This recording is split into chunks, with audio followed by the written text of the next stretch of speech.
नमस्कार दोस्तों, स्वागत है आप सभी का डेसिमल में। आज की वीडियो में हम लोग हिंदी के वाक्यांशों के लिए एक शब्द देखेंगे। आप इसे वाक्यांशों के लिए एक शब्द या अनेक शब्दों के लिए एक शब्द भी कह सकते हैं। वाक्यांशों के लिए एक शब्द यूपी टेट, सुपर टेट और सी टेट, एमपी टेट इन सभी एग्जाम्स में आ जाते हैं।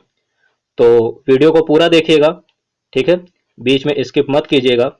और अगर चैनल को सब्सक्राइब नहीं किया है तो सब्सक्राइब कर लीजिए और बेल आइकन को प्रेस कर लीजिए। और हिंदी की और भी वीडियोस अपलोड की गई हैं वाक्यांशों के लिए एक शब्द के अलावा भी। वो वीडियो है आपकी रचनाओं की और तत्सम तद्भव की, विलोम शब्द की, ठीक है। तो इन वीडियोस को भी आप वॉच कीजिए और इनकी प्लेलिस्ट भी बना दी गई है। तो आप प्लेलिस्ट में जा करके, हिंदी वाले सेक्शन में प्लेलिस्ट में जा करके वीडियोस देख सकते हैं। तो वाक्यांशों के लिए एक शब्द के लिए आज हम लोग इसके लिए पढ़ेंगे। तो चलिए शुरू करते हैं आज की वीडियो, ठीक है। और एक बार अगर चैनल को सब्सक्राइब नहीं किया है, अगर अभी आप चैनल पर नए हैं तो प्लीज़ सब्सक्राइब कर लीजिए और बेल आइकन को प्रेस कर लीजिए, ठीक है। तो चलिए शुरू करते हैं आज की वीडियो।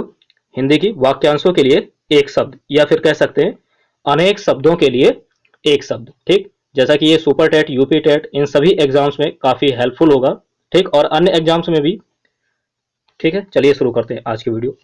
तो वाक्यांशों के लिए एक शब्द में पहला शब्द है, ठीक है। पहला शब्द है आज का, धरती और आकाश के बीच का स्थान क्या कहलाता है। धरती और आकाश के बीच का स्थान क्या कहलाता है, ठीक। अगर प्रश्न आ जाए कि धरती और आकाश के बीच का स्थान क्या कहलाता है, आपके पास चार ऑप्शन होंगे, ठीक है। तो राइट आंसर आप टिक करेंगे अंतरिक्ष, ठीक। क्या टिक करेंगे? अंतरिक्ष। अगला है कनिष्ठा और मध्यमा के बीच की उंगली, ठीक है। आपके हाथों में कनिष्ठा और मध्यमा के बीच की उंगली, ठीक है। ये भी वाक्यांशों के लिए एक शब्द में पूछा जा सकता है, ठीक है। तो पता होना चाहिए आपको कि कनिष्ठा और मध्यमा के बीच की उंगली अनामिका कहलाती है। क्या कहलाती है? अनामिका, ठीक है। अनामिका कहलाती है। तो याद रखिएगा, कनिष्ठा और मध्यमा के बीच की उंगली अनामिका कहलाती है, ठीक। अगला देखेंगे वाक्यांशों के लिए एक शब्द, जिसका जन्म पीछे हुआ हो। जिसका जन्म पीछे हुआ हो या बाद में हुआ हो, उसे हम लोग क्या कहते हैं? अनुज कहते हैं। क्या कहते हैं? अनुज, ठीक है। वाक्यांशों के लिए एक शब्द में क्या बोलेंगे? जिसका जन्म पीछे हुआ हो उसे अनुज कहते हैं। इसी तरह से आगे बढ़ेंगे तो जो किसी विषय या वस्तु में आसक्त ना हो, वस्तु या विषय बोल लीजिए या विषय या वस्तु बोल लीजिए, बात एक ही है, ठीक है। जो किसी वस्तु या विषय में आसक्त ना हो तो उसे क्या बोलेंगे? क्या बोलेंगे? अनासक्त बोलेंगे। क्या बोलेंगे? अनासक्त बोलेंगे, ठीक है। अनासक्त। इसी तरीके से आगे बढ़ते हैं, जिसके समान कोई दूसरा ना हो। जिसके समान कोई दूसरा ना हो तो क्या बोलते हैं उसे? अद्वितीय। क्या बोलते हैं? अद्वितीय। देखिए वाक्यांशों के लिए एक शब्द सुपर टेट, यूपी टेट इनमें प्रश्न जरूर आता है, ठीक है।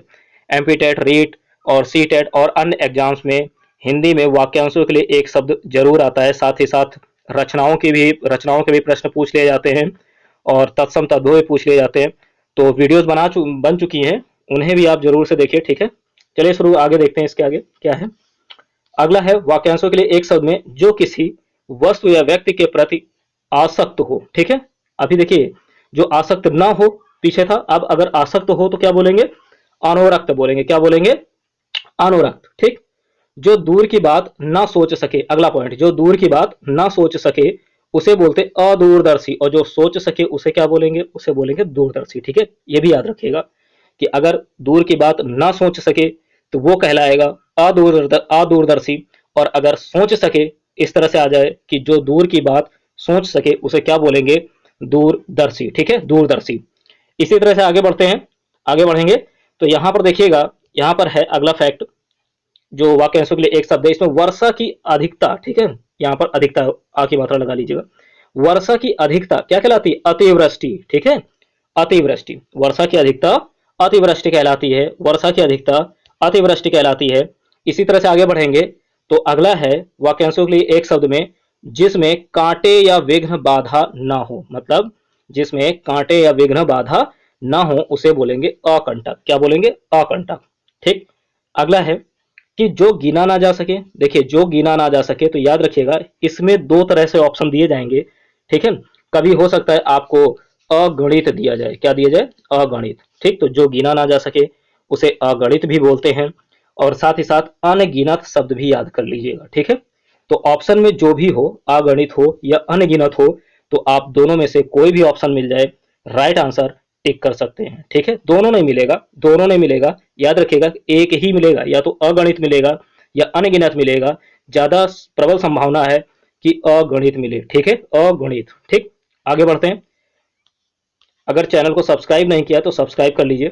अगला है जिसका निवारण ना हो सकता हो। ठीक, जिसका निवारण ना हो सकता हो, तो इसका मतलब क्या हुआ कि वो अनिवार्य है। ठीक है, जिसका निवारण ना हो सकता हो वो क्या कहलाता है, अनिवार्य। आगे बढ़ेंगे तो राजभवन के अंदर महिलाओं का निवास। ठीक, मतलब महल के अंदर ही बोल सकते हैं आप, महिलाओं का निवास। ठीक है, तो उसे बोलते हैं अंतःपुर। क्या बोलते हैं, अंतःपुर बोलते हैं। ठीक है, अगला है जो इस लोक में संभव ना हो, जो इस लोक में संभव ना हो, तो क्या बोलेंगे उसे, उसे कहेंगे अलौकिक। जो इस लोक में संभव ना हो वो अलौकिक कहलाएगा। ठीक है, अगला है वाक्यांशों के लिए एक शब्द में कि जो कम बोलता हो। ठीक है, ऐसा व्यक्ति जो कम बोलता हो, अल्पभाषी। क्या कहलाएगा, अल्पभाषी। और अगला है आत्मा और ईश्वर से संबंध रखने वाला। आत्मा और ईश्वर से संबंध रखने वाला बहुत ज्यादा इंपॉर्टेंट है। ये क्या कहलाएगा, आध्यात्मिक। बहुत ज्यादा इंपॉर्टेंट है, इसको इंपॉर्टेंट में टिक करिएगा। आत्मा और ईश्वर से संबंध रखने वाला आध्यात्मिक, आत्मा और ईश्वर से संबंध रखने वाला आध्यात्मिक कहलाएगा। ठीक है, अगला अगला है वाक्यांशों के लिए एक शब्द में, वह है जिसका पति परदेश से लौटा हो। ठीक है, क्या कहलाएगा, आगत पति का। ठीक है, आगत पति का।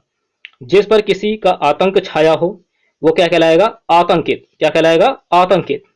अगला है जिसका परिहार्य या त्याग ना हो सके। जिसका परिहार्य या त्याग ना हो सके वो क्या कहलाएगा, अपरिहार्य। क्या कहलाएगा, अपरिहार्य। ठीक है, आंतों में होने वाला। आंतों में होने वाला, वाक्यांशों के लिए एक शब्द में इसके लिए होगा शब्द आंतरिक। आंतों में होने वाला क्या कहलाएगा, आंतरिक। इसी तरह के आगे बढ़ेंगे, दैव या प्रकृति द्वारा होने वाला दुख। दैव या प्रकृति द्वारा होने वाला दुख क्या कहलाएगा, आधिदैविक। क्या कहलाएगा, आधिदैविक। ठीक है, अगला है वाक्यांशों के लिए एक शब्द है सूर्योदय से पहले का समय। सूर्योदय से पहले का समय क्या कहलाएगा, ऊषा काल। क्या कहलाएगा, ऊषा काल। इंद्रियों से संबंधित, अब देखिएगा इंद्रियों से संबंधित ये क्या कहलाएगा, ऐन्द्रिक। क्या कहलाएगा, ऐन्द्रिक। काफी ज्यादा इंपॉर्टेंट है, इंद्रियों से संबंधित ऐन्द्रिक कहलाएगा, इंद्रियों से संबंधित ऐन्द्रिक। अगला है कि अपनी विवाहिता पत्नी से उत्पन्न पुत्र। अपनी विवाहिता पत्नी से उत्पन्न पुत्र वो क्या कहलाएगा, औरस। क्या कहलाएगा, औरस। ठीक है, और वह कवि जो तत्काल कविता कर डालता हो, वह कवि जो तत्काल कविता कर डालता हो उसे कहते हैं आसु कवि। क्या कहते हैं, आसु कवि। ठीक, आसु कवि। इसी तरह से आखिरी वाला देखेंगे कि कान के नीचे लटकता हुआ कोमल भाग। ध्यान से देखिएगा सभी के, कान के नीचे, कान का नीचे लटकता हुआ कोमल भाग वो क्या कहलाता, कर्णपाली। ध्यान से देखिएगा। ठीक है, इसको बोलते हैं कर्णपाली। ठीक, यहाँ पर आसान लगता है क्योंकि जब एग्जाम में बैठते हैं तो वहां पर 4 ऑप्शन होते हैं और 4 ऑप्शन में से हमें राइट आंसर चूज करना होता है, तो सभी एक से लगते हैं, तो अच्छे से याद कर लीजिए। ठीक है, इस तरह के क्वेश्चन काफी ज्यादा आ जाते हैं, खास करके ये तत्काल कविता वाला पूछ लिया गया था कई बार, और इंद्रियों से संबंधित ये ऐन्द्रिक वाला, और ये सूर्योदय से पहले का समय उषा काल। यहाँ पर जितने भी वाक्यांशों के लिए एक शब्द लिए गए हैं सभी के सभी इंपॉर्टेंट है। ऐसे नहीं लिए गए कि बस उठा लिया और रख दिया, बस टाइम पास कर लिया, ऐसा कुछ नहीं है। वाक्यांशों के लिए एक शब्द जितने भी लिए गए हैं सभी के सभी इंपॉर्टेंट है, और ये इससे पहले एग्जाम में पूछे भी गए हैं। इनमें से कुछ क्वेश्चन जैसे इंद्रियों से संबंधित ऐन्द्रिक कई बार पूछा गया है, वह कवि जो तत्काल कविता कर डालता हो आंसू कवि, ये भी पूछा गया है। सूर्योदय से पहले का समय उषा काल, ये भी पूछा गया है। ठीक है, तो इस तरह के क्वेश्चन जो है कई बार पूछे गए हैं। ठीक, अगला अगला है ऊपर की ओर उछाला हुआ या फेंका हुआ, यह भी प्रश्न पूछा गया है, उत्क्षिप्त कहलाता है। क्या कहलाता है, उत्क्षिप्त।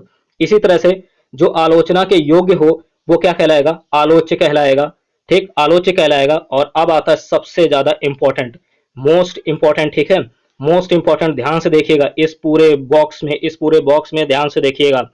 इसमें 3 वाक्यांशों के लिए एक शब्द है, और इनमें से अगर कोई भी आता है तो आपको एज इट इज इसी तरह से याद रखना है, अन्यथा आपका प्रश्न गलत हो सकता है। ठीक है, तो देखिएगा पहले क्या है, पहले वाले फैक्ट में है इंद्रियों को वश में। ठीक, वश में रखने वाला तो वो कहलाएगा इंद्रिय जनित। ध्यान से देखिएगा, इंद्रियों को वश में रखने वाला तो कहलाएगा इंद्रिय जनित।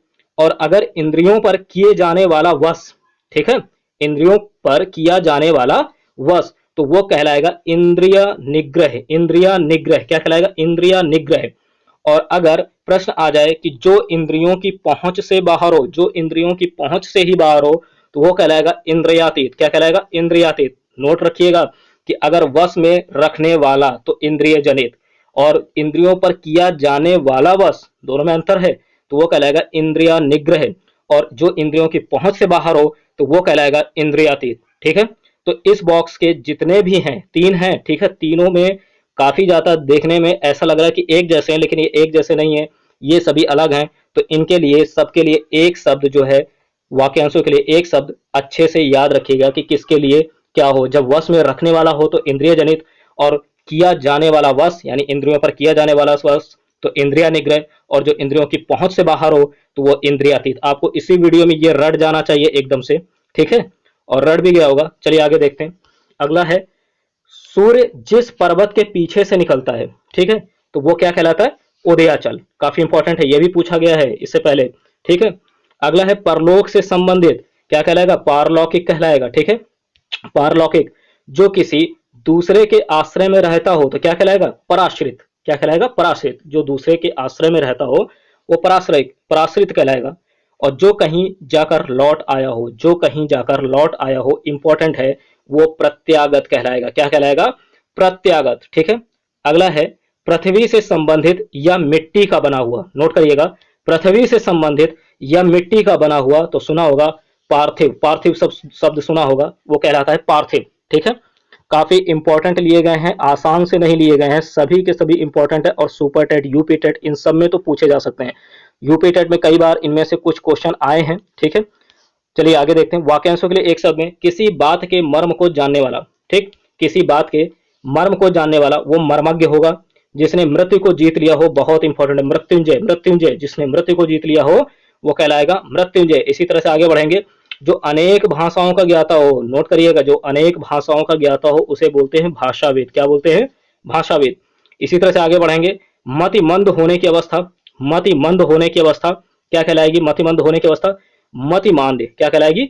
मतिमांद। ठीक है, मतिमांद कहलाएगी। ठीक है। अगला, थोड़ा और नपातुला भोजन, थोड़ा और नपातुला भोजन करने वाला मिताहारी कहलाता है। क्या कहलाता है? मिताहारी। थोड़ा और नपातुला भोजन करने वाला मिताहारी कहलाता है। ठीक है, यहाँ पर सब देखने में आसान लगता है, लेकिन एग्जाम हॉल में जब बैठते हैं तो वहां पर 4 ऑप्शन होते हैं, और चारों ऑप्शन इस तरह से होते हैं कि सब एक जैसे लगते हैं, लेकिन ऐसा नहीं है, वो एक जैसे नहीं होते। उनमें से एक राइट आंसर होता है और आपको वही चूज करना होता है, और उसमें जो है जरा सा गड़बड़ हुआ तो आपका 1 नंबर चला जाता है। ठीक है, तो ऐसा नहीं करना है, आपको अच्छे से रट करके जाना है, अच्छे से याद कर लीजिए, समझ लीजिए, ठीक, लेकिन गलत नहीं होना चाहिए वहां पर। चलिए आगे बढ़ते हैं। वाक्यांशों के लिए एक शब्द में, जिसके 4 पैर हों, जिसके 4 पैर हों, ठीक, जिसके 4 पैर हों तो वो क्या कहलाएगा? वो होता है चतुष्पद। क्या होता है? चतुष्पद। नोट रखिएगा, चतुष्पद। ठीक, अधिक दिनों तक जीने वाला, अधिक दिनों तक जीने वाला चिरंजीवी। और नोट करिए, कुंती का पुत्र क्या कहलाएगा? कौन्तेय। क्या कहलाएगा? कौन्तेय। ठीक, और अगला वाला तो काफी ज्यादा इंपॉर्टेंट है। अगला वाला नोट करिएगा, दो पर्वतों के बीच की भूमि घाटी। दो पर्वतों के बीच की भूमि घाटी। दो पर्वतों के बीच की भूमि घाटी। इसी तरह से आगे बढ़ेंगे। तो जिसके शिखर पर चंद्र हो, जिसके शिखर पर चंद्र हो तो चंद्रशेखर शब्द का मतलब आज समझ लीजिएगा। ठीक है, बहुत सुना होगा चंद्रशेखर शब्द। ठीक, तो ये ध्यान रखिएगा, चंद्रशेखर मतलब जिसके शिखर पर चंद्र हो, जिसके शिखर पर चंद्र हो चंद्रशेखर कहलाता है। इसी तरीके से आगे बढ़ेंगे। तो अगला है, देखिएगा, ये काफी ज्यादा इंपॉर्टेंट है। जो हिसाब किताब की जांच करता हो, जो हिसाब किताब की जांच करता हो उसे कहते हैं अंकेक्षक। क्या कहते हैं? अंकेक्षक। ठीक है, अंकेक्षक काफी ज्यादा इंपॉर्टेंट है, अंकेक्षक। ठीक, जो हिसाब किताब की जांच करता हो उसे अंकेक्षक कहते हैं। और जरा इंग्लिश में क्या बोलते हैं कमेंट करिएगा। ठीक है, कमेंट करिएगा, सभी को पता होगा। अगला है, जिस पर मुकदमा चल रहा हो। क्या? जिस पर मुकदमा चल रहा हो उसे बोलते हैं अभियुक्त। क्या बोलते हैं? अभियुक्त। ठीक, इसी तरह से आगे बढ़ेंगे। ये, हाँ, अभियुक्त वाला भी याद रखिएगा, जिस पर मुकदमा चल रहा हो उसे बोलते हैं अभियुक्त। इंपॉर्टेंट है। ठीक है, इंपॉर्टेंट है। इस तरह के प्रश्न पूछ लिए जाते हैं। देखिए, आपको ऑप्शन दे देंगे, अभियुक्त, अभियुक्त बोल दिया जाएगा, और भी 4 ऑप्शन होंगे, तो लेकिन वहां पर ये आपको अभियुक्त ही टिक करना है, राइट आंसर। ठीक है, तो याद कर लीजिएगा, कई बार इसे याद हो जाएगा। थोड़ा सा अजीब वर्ड लग रहा है अभियुक्त। और आगे बढ़ते हैं। तो जो पहले ना देखा गया हो, जो पहले ना देखा गया हो उसे कहते हैं अदृष्ट पूर्व। पहले देखा ही नहीं गया तो उसे क्या बोलेंगे? अदृष्ट पूर्व, अदृष्ट पूर्व। अगला है हाथी को हाँकने का लोहे का हुक। हाथी को हाँकने का लोहे का हुक, ये क्या कहलाता है? अंकुश कहलाता है। क्या कहलाता है? अंकुश। इसको तो काफी खैर आप लोगों ने 8th क्लास में, 9th क्लास में, 10th क्लास में खूब पढ़ा होगा वाक्यांशों के लिए एक शब्द में कि हाथी को हाँकने का लोहे का हुक अंकुश कहलाता है, लेकिन अभी तक नहीं याद हुआ है तो याद कर लीजिए। ठीक है, हाथी को हाँकने का लोहे का हुक कहलाएगा अंकुश। क्या कहलाएगा? अंकुश। इसी तरह से आगे बढ़ेंगे तो अगला है जो कम जानता हो। जो कम जानता हो उसे क्या बोलेंगे? अल्पज्ञ। अल्पज्ञ शब्द क्या यूज होगा वाक्यांशों के लिए एक शब्द में? अल्पज्ञ। जो कम जानता हो उसे अल्पज्ञ बोलेंगे। ठीक है, तो ये थे आज के इंपॉर्टेंट वाक्यांशों के लिए एक शब्द। ठीक है, जो हिंदी में काफी ज्यादा इंपॉर्टेंट है और यहाँ से प्रश्न पूछ लिए जाते हैं, और ये कम से कम 50 प्रश्न आज हम लोगों ने वाक्यांशों के लिए एक शब्द में देखे हैं मात्र 15 मिनट में। ठीक है, तो इसको पूरा आप नोट कर लीजिए, क्योंकि इनमें से वो जो इंपॉर्टेंट क्वेश्चन है, ठीक है, वाक्यांशों के लिए एक शब्द, उन्हीं प्रश्नों को लिया गया है। ठीक है, इधर उधर के वैसे प्रश्न नहीं लिए गए जो आसान से हों, क्योंकि आसान से आप लोगों को पहले से याद है, वो 10th क्लास में भी याद किया होगा, 12th में भी याद किया होगा। ठीक है, उसके पहले से भी याद होंगे, तो आसान से नहीं लिए गए। जो इंपॉर्टेंट है, जो एग्जाम की दृष्टि से इंपॉर्टेंट है, ठीक, जो प्रश्न में, जो परीक्षा में प्रश्न पूछे जा सकते हैं, उन्हीं प्रश्नों को लिया गया है। और खास करके सुपर टेट, यूपी टेट, इनमें तो जरूर पूछा जाता है। ठीक है, यूपी टेट, उसमें 30 नंबर की हिंदी आती है, 30 नंबर की हिंदी। ठीक है, और जो रचनाओं की वीडियो है वहां से देख लीजिए, रचनाओं की वीडियो 2 से 3 नंबर वहां से मिल जाएंगे। तत्सम तद्भव 2 से 3 नंबर वहां से मिल जाएंगे। ठीक है, और रही बात विलोम शब्द, वहां से नंबर मिल जाएंगे वाक्यांशों के लिए एक शब्द। ठीक, इन सभी वीडियोस को देखिए, और पर्यावरण की भी वीडियो देखिए, उसमें प्लेलिस्ट बना दी गई है। ठीक है, और साथ ही साथ ईवीएस की भी वीडियो अपलोड की जा रही है, एनसीईआरटी ज्योग्राफी ईवीएस, ये सभी अपलोड की गई है। तो इन सभी को आप लोग प्लेलिस्ट में जा करके देख सकते हैं, सबकी प्लेलिस्ट बन चुकी है। और साथ ही साथ एक बात और यह ध्यान दीजिएगा कि करंट अफेयर की भी वीडियो पर डे अपलोड की जा रही है, तो करंट अफेयर की भी वीडियोस आप लोग देखिए। ठीक है, क्योंकि आने वाले एग्जाम्स में करंट अफेयर सुपर टेट में तो काफी पूछा जाता है, सुपर टेट में समसामयिकी में करंट अफेयर काफी पूछा जाता है, तो वहां के लिए करंट अफेयर आप लोग जरूर देखिए। ठीक है, वहां के लिए करंट अफेयर आप लोग जरूर देखिए। ठीक है, तो चलिए मिलते हैं अगली वीडियो में, तब तक के लिए नमस्कार।